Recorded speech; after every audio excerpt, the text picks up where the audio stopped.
I adore rhythm action games. If you've been on this channel, you'll probably know that too. And with Steam Next Fest coming out, I was interested in what rhythm action games I'd never heard of that was time to play. And there were 5 demos that I picked up. All 5 are great and all 5 are staying on my wish list, but I wanted to do a video just explaining why. The first one up is called Rhythm Sprout, and this is probably the strongest of the 5, if I'm perfectly honest. It's a 3-button or 2.5-button rhythm action game. So you play as a sprout that's walking to the music, to the beat, or the main instrument, I would say, because one of the levels was like Spanish guitar, and it was like do-do-do, do-do-do. And so you use your controller to use primarily 2 buttons to move forward, left step, right step. And it's quite cute because it goes to the rhythm of the music, but you see your little sprout shuffling along at the same time, which is quite cool, and you're actually moving through an environment. However, it will then have an enemy that will pop out, and that's where the 2.5 or 3-button element comes in, because you'll still be moving left and right to do attacks, but then they'll attack you, the enemy. And then if I explain this on the controller, because that's how I played, the face buttons are like right foot, the D-pad on my Xbox controller was my left foot, and then you need to press a bumper button for whenever a blue button flies in, which is duck or dodge. And so you only use that during battles largely, but yeah, it kept you on your toes, and it was doing other things to the buttons coming towards you, such as putting on like dark blue or black things that you then had to avoid. And so it was playing around with how the note track comes towards you, and I really quite enjoyed that. All of the levels felt unique and different. The music really matched up well with the melody, had no problems with synchronization because it had good calibration when you got into the game itself. Absolutely loved it. Definitely on my wish list and probably a day one purchase for me. Next up is a game called Orbit or Beat, and it reminded me a little bit of a couple of odd runners that I've played recently, or rhythm games where you're running around in a circle. This is very similar. You've got a circle and your character is like a square that's kind of running around the edges of it. And it's a 2-button one for the majority, with a 3rd button for some specific scenarios. So again, we're playing 2.5 button gaming.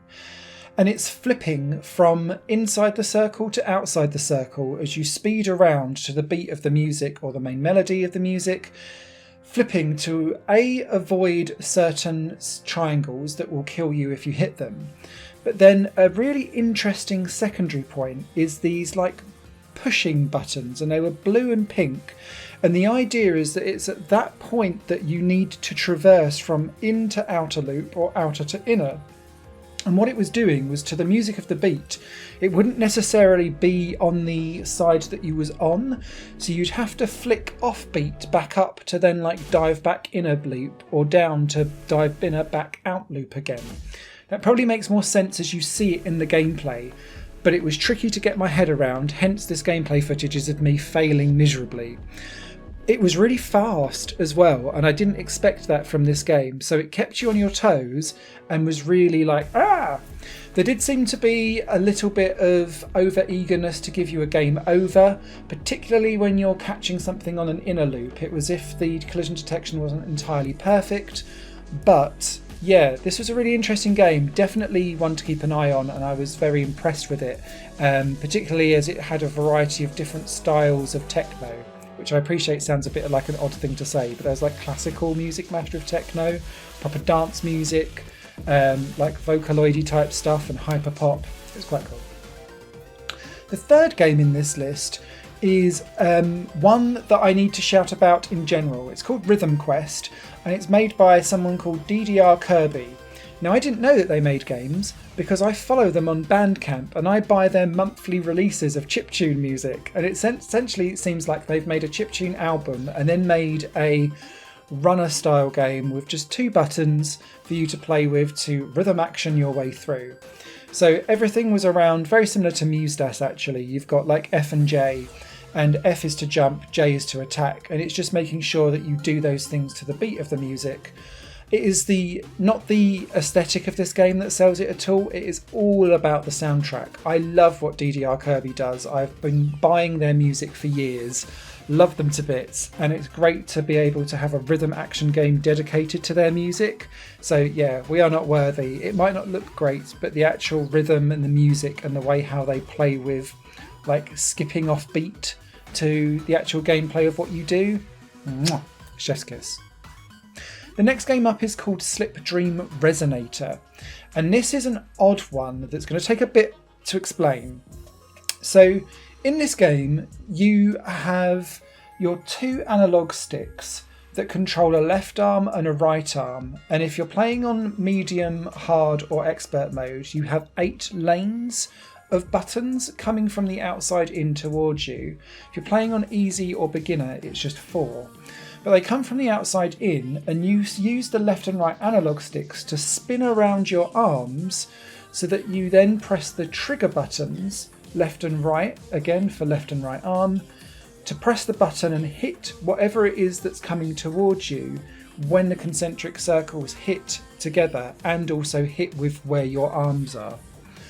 I found the timing on this to be slightly suspect, and quite often I would be not hitting something and it would be fine, and then I'd think I'd hit it at the right time and it would say no, you've missed.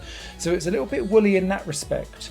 But it was really interesting to have a rhythm action game where you're constantly leaning on your analog sticks going round and having free-for-all range of how you use each arm to capture everything. Yes, there were synchronized items where you'd have to press 2 buttons at the same time, but they came up as part of like a doodle-a-doodle-a-doo at the end. But how you moved your arms around, you could in theory just do one arm and kind of like try and carry it all off. Or you could do like half with left arm, half with right arm. It was really cool, and I found myself tripping myself up because it was giving me so many options.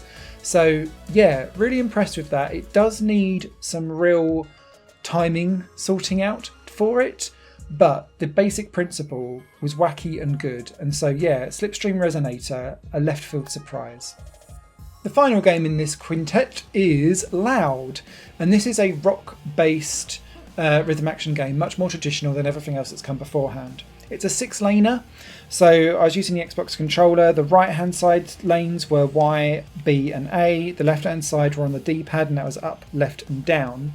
I did find, and I always find this with anything that uses a D-pad, that your fingers slip much easier on that, so that was where I was getting my misses. But yeah, it felt like Avril Lavigne, the soundtrack Rockstar game. And that's no slight against it at all. It was hitting that kind of chirpy, happy, poppy emo vibe, which has its place and does very well. Really like the aesthetic of this. I like the fact that it's got proper good guitar chunky riffs and you're playing it out. And I also like that when you get sustain hits, you can wobble the analog sticks for a warball effect, which I thought was quite cool as well. Really easy to pick up and play, has 3 difficulties for each song that you get, and there was some like customization of what you can play versus what you can wear as well, so you can tell that it's kind of aimed at a certain demographic. But as a rhythm actioner, I was smitten and found it just infinitely easy to pick up and play and very enjoyable. So those were the 5 that I played and very much enjoyed. They're all staying on my wish list. I'll be picking them all up. Hope that was helpful and informative. Catch you on another video on Higher Plane Games. Higher Plane Games is part of the Higher Plane Network, a completely independent media outlet supported by people like you. The goal is to create the best possible content that cultivates a richer indie scene for games as well as music and entertainment. To find out more and to get involved, visit patreon.com/Higher Network. Your support makes all the difference, and in return you'll gain access to bonus content and downloads. Thank you for watching.